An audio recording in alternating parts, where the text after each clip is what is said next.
నమస్తే ఆంధ్రప్రభకి స్వాగతం. ప్రస్తుతం మనతో పాటు కిరణ్ పోల్దాస్ గారు ఉన్నారు, వారితో మాట్లాడదాం.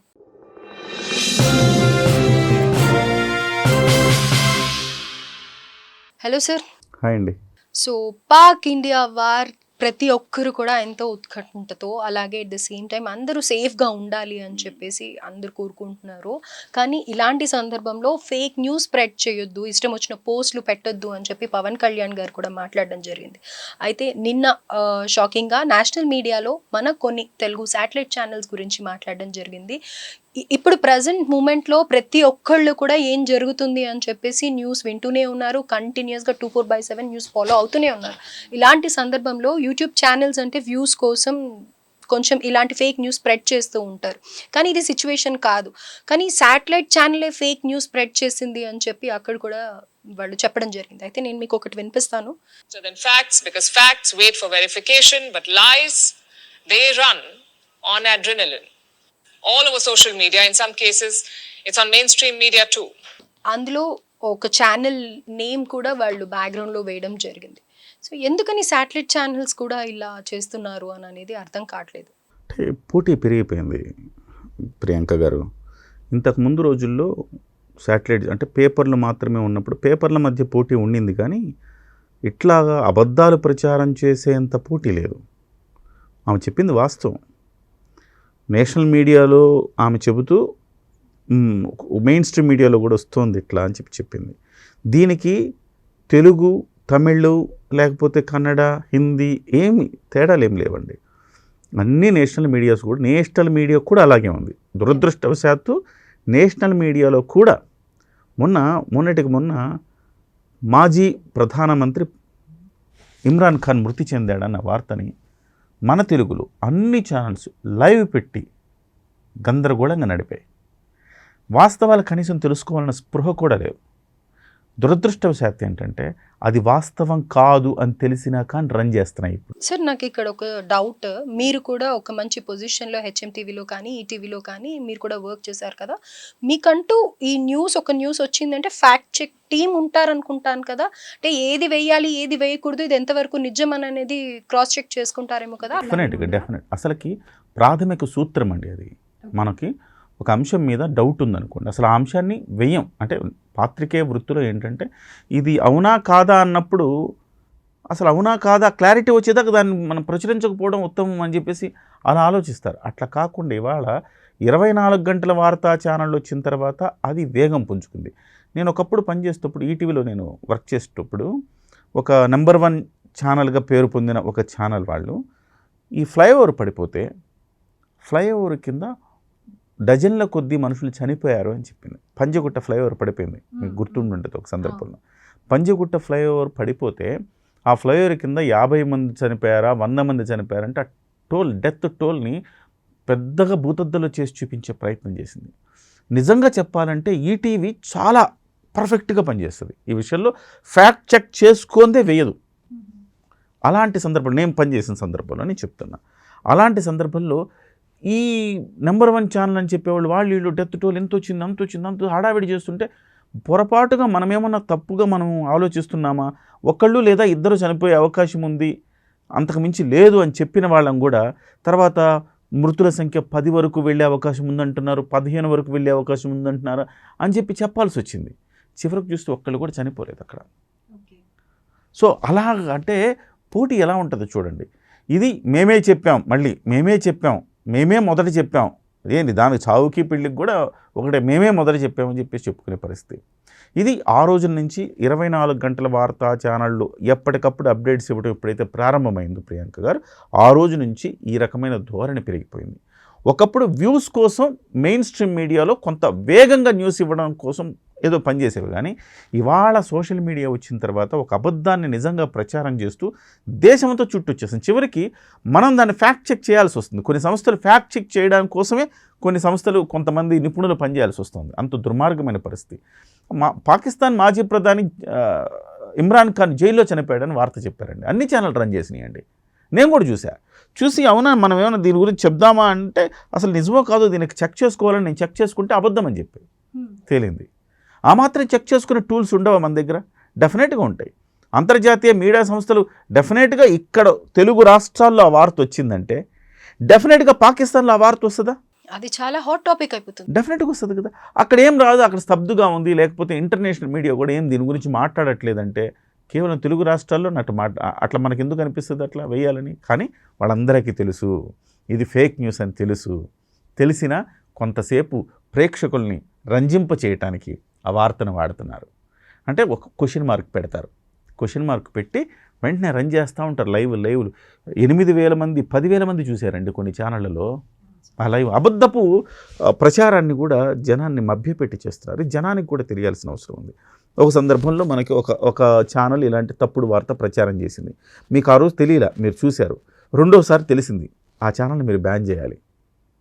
ఇది ముందు వెనక చూసుకోకుండా ఈ రకంగా ప్రవర్తించింది కాబట్టి ఈ ఛానల్ని మనం బ్యాన్ చేయాలని చెప్పి బ్యాన్ చేయాలి. ఇంకొకటి ఏంటంటే నేషనల్ మీడియాలో కూడా ఇలాగే ఉందండి. ఇది తెలుగు మీడియా మాత్రమే కాదు, మెయిన్ స్ట్రీమ్ మీడియా మాత్రమే కాదు, నేషనల్ మీడియాలో కూడా ఇదే పరిస్థితి. 24 గంటల పాటు అప్డేట్ చేయాలంటే ఏదో ఒకటి క్వశ్చన్ మార్క్ పెట్టి అప్డేట్ చేసే ప్రయత్నంలో అన్ని తప్పుడు వార్తలు ఇస్తున్నారు. ఒక రకంగా ప్రజల్ని తప్పుదో పట్టించడం కూడా చాలా డేంజర్. ఈ గేమ్ ఎక్కడికి దారితీస్తుందో మనకు తెలియదు. ఎందుకంటే నిజంగా ఒక్కోసారి ఇది గనక ఈ పోటీలో ఏదో మనకు ఊహకేమొస్తే అది వేసేయడమే. అలా చేస్తే కనుక రేపు పొద్దున జరగకూడని డ్యామేజ్ కూడా జరిగే ప్రమాదం ఉంది. దీంట్లో అప్రమత్తంగా ఉండాలి. స్వీయ రక్షణ ఇదేమన్నా మనం గవర్నమెంట్ ఏదైనా మాట్లాడింది అనుకోండి, ప్రెస్ హక్కుల్ని మీరు కాలు రాసేస్తున్నారు, మాకు భావ ప్రకటన స్వేచ్ఛ ఉంది, మాకు ఆర్టికల్ 19 ఇచ్చింది, సో మాకు పత్రికా స్వేచ్ఛను మీరు హరించేస్తున్నారు, మన ధర్నాలు చేసి బ్లాక్ బ్యాడ్జ్లు కట్టుకుని వీళ్ళే చేస్తారు. వీళ్ళు మాత్రం చేసే చేష్టలన్నీ ఇవే ఉంటాయి అన్నమాట. చాలా దారుణమైన అంశం. సో సోషల్ మీడియాలో వ్యూస్ కోసం చేశారు ఎవరైనా అంటే ఒక అర్థం ఉంది, కానీ ఏదో వాళ్ళు కూడా చేయకూడదు నేను అంటుంది. వాళ్ళు ఏదో కకృతి పడ్డారంటే అర్థం ఉంది, కానీ కొన్ని వందల మంది పనిచేసే శాటిలైట్ ఛానల్ చేయడం ఏంటంటే దౌర్భాగ్యం కాకపోతే. సో అలాంటి దుస్థితి మన తెలుగు రాష్ట్రాల్లో మాత్రమే కాదు, దేశవ్యాప్తమైన మీడియా వచ్చింది. దీనికి ఒక కంట్రోలింగ్ వ్యవస్థ రావాలి. ప్రభుత్వం దీని మీద ప్రజల్లో ఒక అవేర్నెస్ రావాలి. నేను ఇంతకుముందు చెప్పినట్టే ప్రజలు బ్యాన్ చేయాలి ఫస్ట్ ఛానల్ని.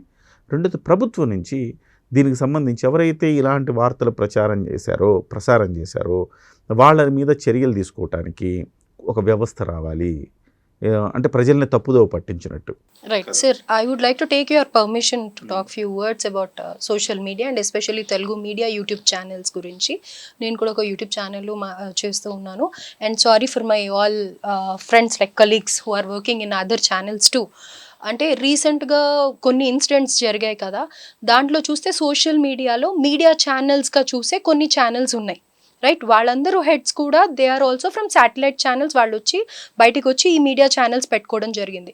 అండ్ రీసెంట్గా రేవంత్ రెడ్డి గారు మాట్లాడినప్పుడు మీడియా చాలా అతి ఉత్సాహం ప్రదర్శిస్తుంది, కొంచెం వాళ్ళకి రిస్ట్రిక్షన్ పెట్టాలి అని మాట్లాడినప్పుడు ప్రతి ఒక్కళ్ళు హర్ట్ అయ్యారు. అండ్ జనాలు కూడా కేర్ చేయట్లేదు అని చెప్పి ఎక్స్ప్రెస్ చేశారు. కానీ ఆ ఏవైతే మీడియా ఛానల్స్గా చాలా ఎక్కువ పాపులర్ అయ్యాయో ఈ మధ్యన, అసలు వాళ్ళు మొత్తం రాంగ్ ఇన్ఫర్మేషన్ ఇస్తున్నారు సీరియస్గా చెప్పాలంటే. అండ్ ఆ అఘోరీ విషయంలో ఎవరైతే శాటిలైట్ ఛానల్స్లో వర్క్ చేసేసి వచ్చి ఇక్కడ న్యూస్ ప్రెజెంటర్స్గా చేస్తున్నారో, ఒక్కసారి మీరు ఆ న్యూస్ చెప్పేటప్పుడు, ఆ న్యూస్ని ఎంకరేజ్ చేసేటప్పుడు, సారీ టు సే దిస్, నాకు చాలా బాధ అనిపిస్తుంది. Because many youngsters they are following YouTube channels, digital media. So మీరు అంత శాటిలైట్ ఛానల్ నుంచి ఇక్కడ ఒక రెస్పాన్సిబుల్ పొజిషన్ తీసుకున్నప్పుడు you have to think twice and thrice. ఆ అఘోరీ ఇన్సిడెంట్ని sir I felt very bad. ప్రతి ఒక్కళ్ళు కూడా ఇప్పుడు మనం ఇక్కడ చేసేసి వెళ్ళడమే కాదు, ఇంటి పక్కన కూడా మన రిలేటివ్స్ కానీ ఫ్రెండ్స్ కానీ క్వశ్చన్ చేస్తున్నారు, ఏం సోషల్ మీడియా ఏంటి, ఏం న్యూస్ ఛానల్ మీది అని. చాలా అవమానంగా అనిపిస్తుంది. సో మీరు కూడా అలా వర్క్ చేసేసి వచ్చారు. You also please raise your voice and tell them not to encourage these kind of stupid Aghori విషయం కానీ లేకపోతే ఇంకొకటి కానీ మాట్లాడడం. ప్రవీణ్ పగడాల విషయం అసలు ఏమీ లేదు. అధికారికమైన సమాచారం ప్రభుత్వం ఎంత చక్కగా దర్యాప్తు చేసి ఇస్తుంది. సమాచారం మొత్తం మీకు సీసీటీవీ ఫుటేజ్లో కనపడుతుంది. దాన్ని చిలువలు పలువలు చేసి ఇది హత్యగా చిత్రీకరించి 2 వర్గాల మధ్య వైషమ్యాలు ఎవరు సృష్టించారు? అసలు ఏం జరిగింది అనేది మాట్లాడాల్సింది పోనిచ్చి వీళ్ళు ఇంకా రాంగ్ డైవర్షన్కి డైవర్ట్ చేస్తూ ఉన్నారు. అండ్ ఆ వర్షిని విషయం కూడా వాళ్ళు చెప్పాల్సింది చెప్పేసి వదిలేస్తే అయిపోతుంది. ఆ కాల్ తీసుకొని తనని పాట పాడమని చెప్పి ఏం చేస్తున్నారు? అసలు మీరు పెద్ద పెద్ద ఛానల్స్లో వర్క్ చేసేసి వచ్చారు కదా, కొంచెం థింక్ చేయండి. మాలాంటి జర్నలిజం చేయని వాళ్ళము, ఫీల్డ్ అంటే ఇష్టం ఉండి వచ్చిన వాళ్ళకే మాకే అసహ్యంగా అనిపిస్తుంది. మీరు ఇంకా జర్నలిజం చేసి రిపోర్టర్స్గా అక్కడ కూర్చొని అంత ఎక్స్పీరియన్స్ పెట్టుకొని చేయడం చాలా ఇబ్బందిగా ఉందండి seriously. And really I'm very sorry నేను ఇలా మాట్లాడినందుకు. అండ్ ఆయన కూడా చాలా సీనియర్ పర్సన్ కాబట్టి ఆయన పర్మిషన్ తీసుకొని నేను ఒకసారి ఇది మాట్లాడాను. ఇంకోటి ఏంటంటే దీనికి మనకి ఇప్పుడు లైసెన్స్ లేకుండా డ్రైవ్ చేస్తాం ఇట్లాంటివి ఉన్నప్పుడు మొదటిసారి ఒక ఫైన్తో వదిలేస్తారు ఏదైనా సందర్భం వచ్చినప్పుడు మన శిక్షలు ఉంటాయి కదా. ఫస్ట్ టైం కాబట్టి మీకు ఇంత జరిమానా, సెకండ్ టైం అంటే ఇంత జరిమానా, థర్డ్ టైం మీరు లైసెన్స్ క్యాన్సిల్ చేస్తాం ఇట్లా ఉంటుంది కదా. మీడియా ఛానల్స్ కూడా పెట్టాలి అవి ప్రభుత్వం. ఫస్ట్ టైం మీరు తప్పు చేశారు తెలియక, సో దీనికి మీకు ఇంత జరిమానా, లేకపోతే సెకండ్ టైం తప్పు చేశారు ఇది, థర్డ్ టైం తప్పు చేసినప్పుడు మీ లైసెన్స్ రద్దు చేయడమో మీ ఛానల్ని క్యాన్సిల్ చేయడం ఏదో చేయాలి. అట్లా ఉండాలి. అట్లాంటి అవి వస్తే తప్ప. అంటే ఇప్పుడు చూసే వాళ్ళు కూడా ఆ లక్షల వ్యూస్ ఎందుకు, మీరు ఎందుకని చూస్తున్నారు, ఏం ఎంటర్టైనింగ్ అనిపిస్తుంది నాకు అర్థం కావట్లేదు. Why don't you report the channel? మీరు కూడా ఎంకరేజ్ చేయకండి. మీరు చూడడం వల్ల మీ తర్వాత లిస్ట్లో కూడా అవే రికమెండ్ చేస్తుంది కదా యూట్యూబ్. మీ పిల్లలు చూడరా, మీ ఇంట్లో వేరే వాళ్ళు చూడరా? ఎందుకు రిపోర్ట్ చేయండి, మొత్తం బ్యాడ్ కమెంట్స్తో బ్లాక్ చేసి పడేయండి. నెక్స్ట్ టైం వాళ్ళ ఛానల్ రిపోర్ట్ రావడం వల్ల ఛానలే పోతుంది. కాబట్టి అలాంటి న్యూస్ స్ప్రెడ్ చేయండి. ఎంటర్టైన్మెంట్ కావాలండి జనానికి కూడా, న్యూస్ ఎంటర్టైన్మెంట్. చాలా వర్స్ గా తయారైపోయారు పబ్లిక్ కూడా. అసలు sorry to say this, really very sorry, క్షమాపణలు చెప్తున్నాను. కానీ నాకు అసలు నచ్చట్లేదు. ఉదాహరణకు మా ఇంటి ఎదురుగా ఒక ఆయన నెంబర్ 1 ఛానల్ చూస్తుండేవాడు ఎప్పుడు, నెంబర్ 1 అని చెప్పుకునే ఛానల్ చూస్తుండేవాడు ఎప్పుడు. ఏంటండి వాళ్ళు అవే దౌర్భాగ్యం ఇదే చూపిస్తున్నారండి 3 రోజుల నుంచి, ఇంత దౌర్భాగ్యం అండి, ఎట్లా అండి అని తిట్టుతూ ఉన్నాడు. నేను ఒక మాట చెప్పా, మీకు సిగ్గుండాలి ఫస్ట్. అదే చూపిస్తున్నారని 3 రోజుల నుంచి మీరు అదే చూస్తున్నారు. వాడికి అక్కడ రేటింగ్ వస్తుంది, మరి నీకేం కావాలో అదే ఇస్తున్నాడు కదా, వాడిదేం పోయింది?